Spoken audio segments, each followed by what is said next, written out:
కేవలం 7,999K up to 10 kgs వరకు బరువు తగ్గి అధిక బరువు నుంచి వచ్చే ప్రధాన సమస్యలను దూరం చేసుకోండి. స్టార్ అయినా యంగ్ హీరో అయినా టీజర్ ని కబ్జా చేసేస్తారు. హీరోయిన్స్ కి స్పేస్ ఇవ్వకుండా ఎలివేషన్స్ తో టీజర్ ని హీరోస్ నడిపించేస్తారు. కానీ అఖిల్ కి దయ కాస్త ఎక్కువే అనుకుంటా. టీజర్ లో తనకంటే హీరోయిన్ కి ఎక్కువ ఇంపార్టెన్స్ ఇచ్చాడు. ఎలాగో చూసిద్దామా? భాగ్యశ్రీ బోర్సే గ్లామర్ హీరోయిన్ మాత్రమే కాదు, ఈ మధ్య కాలంలో పర్ఫార్మెన్స్ తో కూడా ఇంప్రెస్ చేసిందే. అంతా బాగానే ఉన్నా ఈ అమ్మడికి లక్కే లేదనిపిస్తోంది. వరుసగా 4 ఫ్లాపుల తర్వాత వస్తున్న లెనిన్ మూవీతో తనపై పడిన ఐరన్ లెగ్ ముద్రను చెరిపేసుకోవాలి అనుకుంటోంది భాగ్యశ్రీ. దీనికి తగ్గట్టే ఈ అమ్మడి క్యారెక్టర్ కు ఇంపార్టెన్స్ ఇచ్చినట్టే కనిపిస్తోంది. అఖిల్ తో భాగ్యశ్రీ జతకట్టిన లెనిన్ టీజర్ ను విడుదల చేశారు. కిరణ్ అబ్బవరంతో వినరో భాగ్యము విష్ణు కథ తీసిన మురళీ కిషోర్ ఈ మూవీని డైరెక్ట్ చేస్తున్నాడు. లెనిన్ రిలీజ్ ఇప్పటికే చాలా సార్లు వాయిదా పడింది.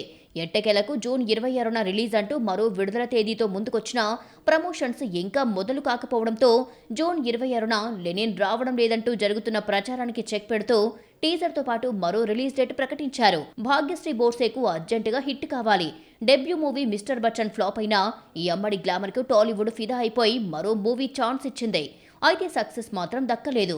కింగ్డమ్, కాంతా, ఆంధ్ర కింగ్ తాలూకా వంటి ఫ్లాపులతో భాగ్యశ్రీ బోర్సేకు ఆఫర్స్ తగ్గాయి. ప్రస్తుతం ఈ బ్యూటీ చేతిలో లెనిన్ తప్ప మరో మూవీ లేదు. భాగ్యశ్రీపై ఐరన్ లెగ్ ముద్ర గట్టిగా పడింది. దీని నుంచి బయటికి రావాలంటే లెనిన్ హిట్ ఈ అమ్మడికి కంపల్సరీ.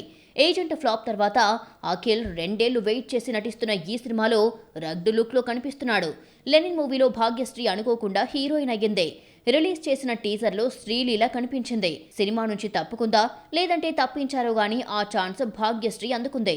లెనిన్ లో భాగ్యశ్రీ రెగ్యులర్ హీరోయిన్ లా 4 పాటల్లో 5-6 సీన్స్ లో కనిపించడం లేదు. లెనిన్ టీజర్ ఈ అమ్మడితోనే మొదలు కావడమే కాదు, హీరోయిన్ క్యారెక్టర్ చుట్టూనే తిరిగింది. ఈ లెక్కన చాలా ఇంపార్టెంట్ రోల్ నే పోషిస్తుంది అనిపిస్తోంది. మరి లెనిన్ తో అయినా తొలి సక్సెస్ అందుకుంటుందేమో చూడాలి మరి.